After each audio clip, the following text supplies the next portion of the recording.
邊多唔多啊？哇，多謝喎！呢邊咧，咁勁喎，呢邊都唔差啊！哇，犀利！咁呢邊大合奏嚟，好唔好啊？一齊嚟一個啦！多謝多謝。今日呢個掌聲唔係淨係俾我嘅，今日呢個掌聲應該係俾盧國沾先生。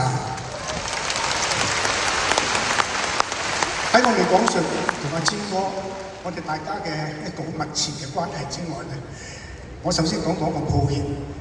大家聽到我講嘢把聲係沙嘅，因為琴日發生咗件意外。我飲水嘅時間，我通常習慣咧，一般係熱水，一般係常溫嘅凍水。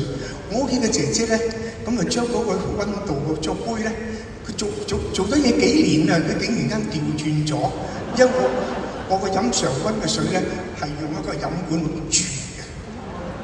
點解知我啜到嗰個水咧，起碼超過50度、60度。我而家個口裏邊起碼有2-3個泡。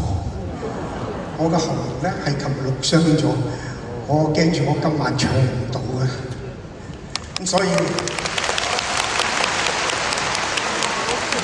我就覺得我哋多謝，因為今日咧所有樂師咁用心排好晒啲歌，如果我今晚失場咧，我真係好對唔住樂團。因為我有麥老師咧精心打造，呢音樂係好正啊！提早啲鼓勵下我哋嘅樂隊好唔好啊？咁其實今日真係非常高興咧，係因為有我哋以前一班嘅歌手同阿盧國沾先生合作過，唱咗好多真係經典嘅歌。盧國沾先生唔係就淨係佢個人嘅才華咁簡單，而係佢係代表咗我哋香港嘅樂壇，又係一個中堅嘅分子。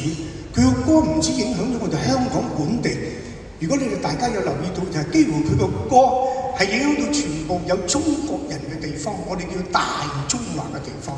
佢哋學嘅粵語都係根據歌裏面嚟學，包括咗馬來西亞一般嗰啲嘅華僑啊，我哋內地嘅同胞啊，個個學粵語歌嘅都係聽我哋香港嘅歌嘅。